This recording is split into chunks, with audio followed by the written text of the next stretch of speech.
As we all attempt to navigate the current world situation, video games are as well, which means there are inevitably some delays to talk about, but also some things to get excited about playing at home, including some hints at localizations and some new games to discover too. So as usual, with plenty to talk about, let's get right into this episode of JRPG Quick Takes.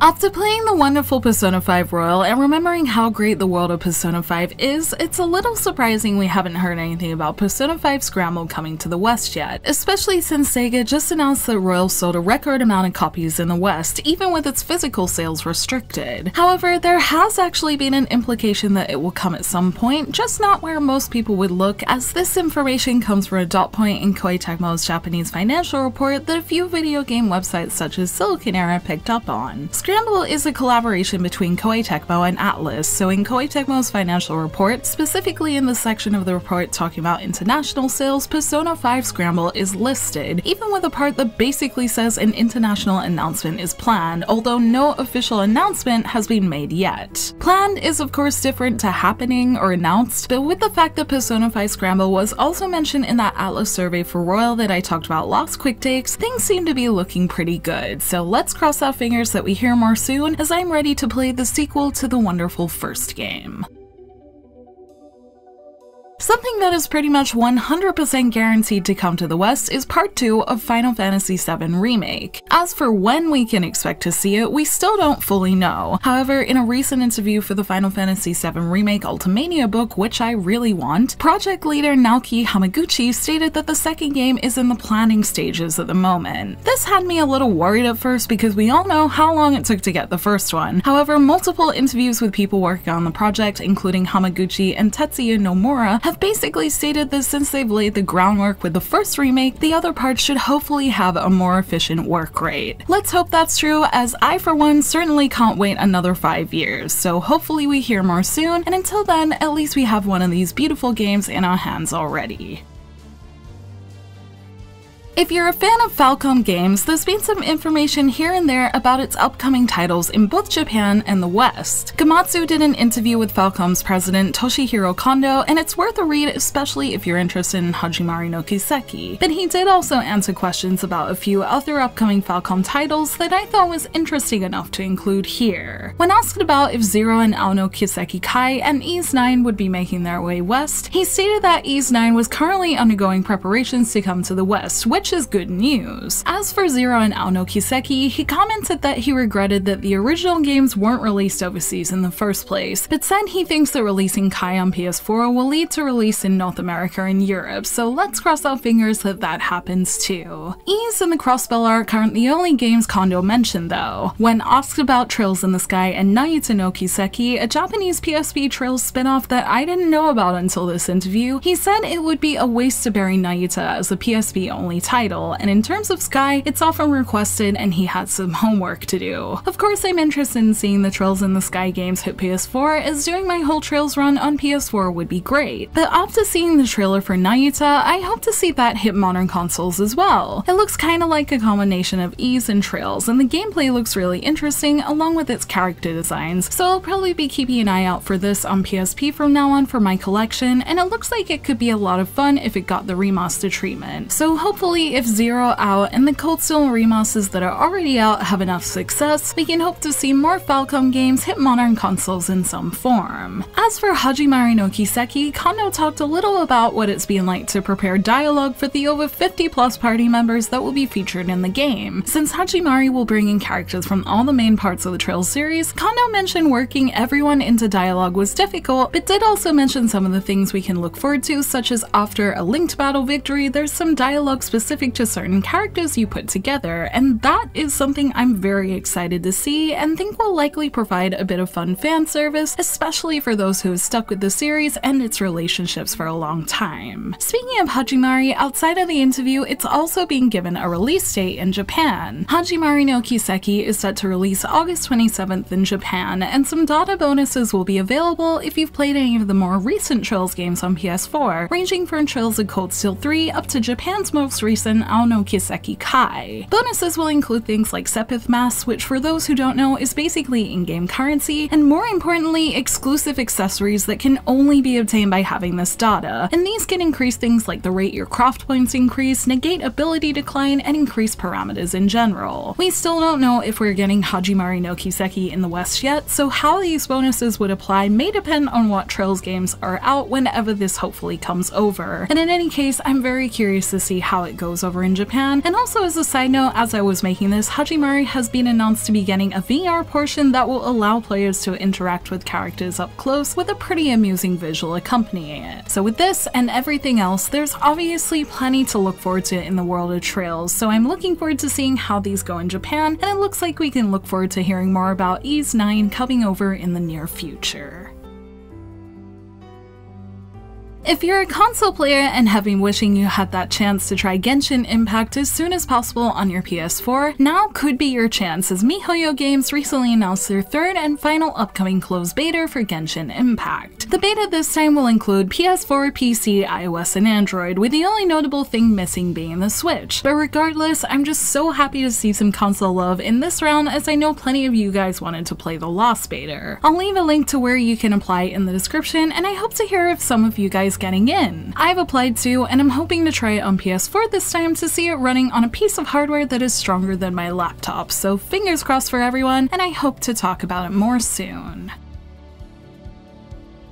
The PS5 is slowly but surely starting to feel like it's really coming out this year, and if you're hoping to be one of the people picking one up, there's been a JRPG announced that you can look forward to playing. Scarlet Nexus has been announced for PS5 and Xbox Series X, and while there's no release date yet, like it was exciting to hear about early PS4 JRPG Natural Doctrine, it's good to see that JRPG fans can have something to look forward to, and Scarlet Nexus looks like a pretty cool game in its own right. It's set in a city called New Himuka, where brain-thirsty mutants have started falling from the sky, and the only ones who can defeat them are those with telekinesis powers. This includes protagonist Yuito Sumeragi, who is honing his power to become an elite other suppression force member just like the one that saved him as a child. With gorgeous futuristic visuals like these, I'm curious to give it a try, and luckily, if you don't have a PS5 to try it on when it's out, it's still coming to PS4, Xbox One, and PC anyway. Let's hope we hear more about it soon, but so far, this is a very cool looking JRPG to start the next gen with, and I'm looking forward to seeing what else comes next.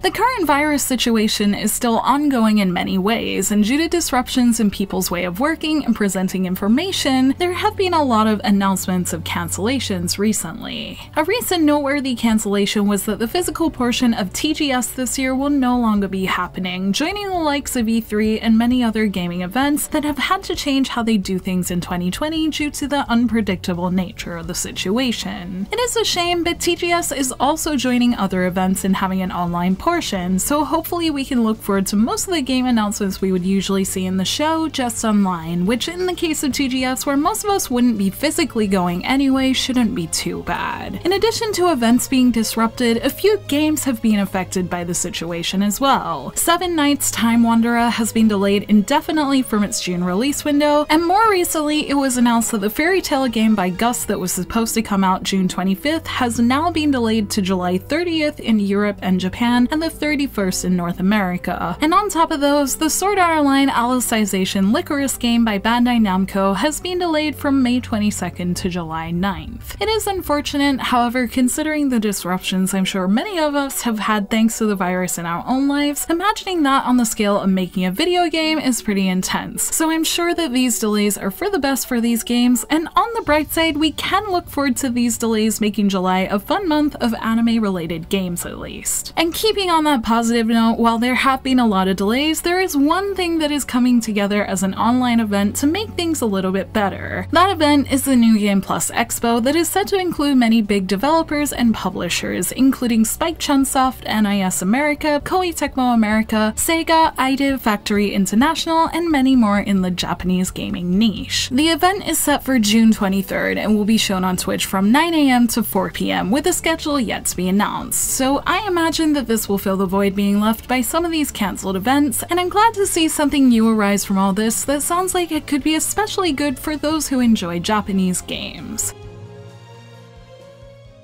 Whether it's JRPG music or trailers and updates on upcoming releases, over the past month, as usual, there's been a fair share of smaller JRPG announcements too, so here are some quick updates to fill you guys in. 2 years after the Japanese release of Persona 3 Dancing in Moonlight and Persona 5 Dancing in Starlight, the soundtracks are finally coming out in June, and oh my goodness am I excited. These soundtracks, particularly the Persona 3 Dance one, had some standout tracks on them, so I'm glad to hear these are finally coming out in standalone form, as I wasn't sure we were going to get them. The soundtracks will be out on June 24th and will be available on Japanese sites like Amazon Japan, but a few sites that ship internationally such as PlayAsia will be selling them as well. I'll leave a link for the PlayAsia store so you can get it. Keep in mind it will be an affiliate link, so if you use it, I do get a small percentage which helps support the channel, and I'm sure other sites will pick up the soundtrack as well, so either way, make sure you give the tracks a listen somehow, as I truly think they're worth listening to. If you want even more great JRPG music, the Final Fantasy VII Remake soundtrack has also been given a release date and is now out at the time I'm recording this video. It comes with a whopping 7 discs with around 20 tracks on each one, and while it's a little expensive as video game soundtracks tend to be, I do love that they got the special edition price to be $7,777 worldwide, so let me know if any of you pick it up. You can get it from Square Enix's store if you're interested, and I hope to pick up at least one of the versions in the future. VVVTunia has had a lot of updates recently, but most notably, it's had its opening movie released on YouTube, along with many of its features being detailed. Most of the features I'm finding myself drawn to are the music-related ones, including the beat-tick rhythm game portion, which seems like everything I ever wanted from producing perfection, and also the music video battles, which seem to be reserved for boss battles that will have the 4 idols battling and fighting together, with many music-inspired systems like the sound gauge at the bottom of the screen. Most of what I've seen of these has been pictures, so I would like to see how they work in more detail at some point, but in any case, I'm still crossing my fingers for a localization announcement and still think this game looks like a lot of fun. If you've put down your copy of Final Fantasy XII The Zodiac Age, you might want to pick it up again, as in April it got an update. The update added the ability to reset licenses, the ability to store 3 Gambit sets, the soundtrack version of the PS2 soundtrack, and for PC players it will remove the anti-de novo tampa that I know is important to a lot of you. I've still yet to finish my copy in any of the versions I own, so this is a nice reminder for me, and it sounds like it'll make my time with it a little smoother when I get to it. And one more Final Fantasy announcement that happened just before recording this is that Final Fantasy Crystal Chronicles Remastered Edition has been given a release date of August 27th in Japan. This game is one that hadn't really excited me yet, but maybe since I've played a few more things that are chibi looking this year, I'm feeling it a bit more now. I found its music and visuals really appealing this time, and its group battles look interesting. We still only have a release window for it in the West, but the fact that it has a date in Japan is a good sign, so let's hope we hear more about it soon, and I'm glad that this announcement got me at least a little more interested in this game. The team creating Nier have had a few interviews recently regarding their upcoming releases Nier Replicant and Nier Reincarnation. I was interested to hear a few things that were said about Replicant, including why the title is version 1.2247, etc., and Yoko Taro explained that the new additions in the game didn't feel like enough to fully call it a version 2, and that's why they're also calling it an upgrade. In terms of Nier Reincarnation, it's also been revealed that like the Yoha event for Final Fantasy XIV, Reincarnation will be written by scenario writers, but unlike the Yoha event, the team will have 4 writers instead of just 1. He's not completely hands-off for the project though. The interview he had with Famitsu that Silicon Era reported on said that it's his job to take those story ideas and come up with how the plot will work overall, so I'm sure we can expect the story to be in line with what we've come to expect from Nier, and seeing the latest video showing a character running through the map looked gorgeous and reminded me of that feeling of beautiful solitude I felt in Automata, so I'm excited to see how this project keeps going moving forward. Also, if you're interested in more of Yoko Taro's work, the smartphone game Sino Alice in its English form is finally in pre-registration for iOS devices, so if you want to play, you can go register in the App Store right now. I should be able to play now that I just got a new phone, so if I do play, I'll be sure to talk about it, and let me know if you plan to play Sino Alice in the comments below. In terms of upcoming dark games from a different developer, Death End Request 2 is still on its way to the West, and Idea Factory have been putting out details on their website and have also released a fantastic story trailer that I recommend watching. refreshing. It became dark slowly and subtly, which was very cool, and since I enjoyed the Lost game, the tone of the trailer got me excited to return to that world filled with bad ends and a new mystery to discover in it. There's a lot more details you can find if you check the website, including that the boarding school is actually set in Europe, which I wonder how that will work with the characters from the previous game. And for everything else, I'll link the website in the description as I don't want to spoil anything from the first one, but definitely give it a look if you like darker JRPGs. Another JRPG that's gotten a trailer recently is Void Terrarium, and the trailer shows off a little of the gameplay, which might look a little simple in the trailer, but if you enjoy roguelike JRPGs, the dungeon crawling is a lot of fun in terms of balancing gathering items with keeping yourself and Tariko alive. I actually finally tried the Japanese demo of Void Terrarium recently, and will have a first impressions of it in the future, but until then, please give the trailer a look and let me know if you're excited for the game. Yakuza Like a Dragon got a newish trailer recently, although a lot of its footage is stuff we've already seen, but the reason it got a new trailer is because it's been announced that it will be coming to Xbox Series X as well as PC and Xbox One. Interestingly, the PS5 hasn't been mentioned at all for it yet, so I wonder if this is a Microsoft deal or if it will make its way there too, but this is still good news for PC and Xbox fans and sounds like it'll be a good fit for the system. Mary Skelter Finale had its before story feature detailed, promising to let those who haven't played the original watch the game story in what looks like a kind of scene replay feature. This is great as it'll allow players to catch up relatively quickly on the backstory instead of playing two whole games, so it looks like anyone will be able to jump in with this final entry, which since this is likely what I'll do, I'm happy to hear it's been made easy. Next, the hilarious looking Moero Crystal H has had a localization announced recently, this time being done through East Asia Soft rather than Idea Factory International. The game is being described as a sexy dungeon crawling RPG, and if you've seen any of the Genkai Toki games that featured this perverted seal, you probably know what to expect. I've never played any of these games, but I hear they're quite funny in terms of humor, so I'll be keeping an eye out for this game's release date, which is expected to be in August, and if you're already interested, pre-orders are open, so I'll leave a link to where you can pick it up in the description. And in true quick take style, there's been one more announcement as I've been making this, and that's for Infinity Strash Dragon Quest The Adventure of Dai, which is set to come to consoles in Japan in 2021. Its anime aesthetic is thanks to the fact it's based on Dragon Quest's own Adventure of Dai anime and manga series that began in 1989, and the console game will coincide with its anime revival that includes two other games coming out as well, one being an arcade card game for Japan and the other being a smartphone game. I love the look of this game so far. The art style is very cool with that old school feel that looks even cooler when paired with the action gameplay. And so far, I'm also wondering who did the music for it, as it's probably my favorite Dragon Quest music I've heard so far. For now though, it's still just announced for Japan, and it still has more info to be released about it, including which consoles it'll be on. So let's hope we hear more soon, and I'll link the trailer below so you guys can check it out too.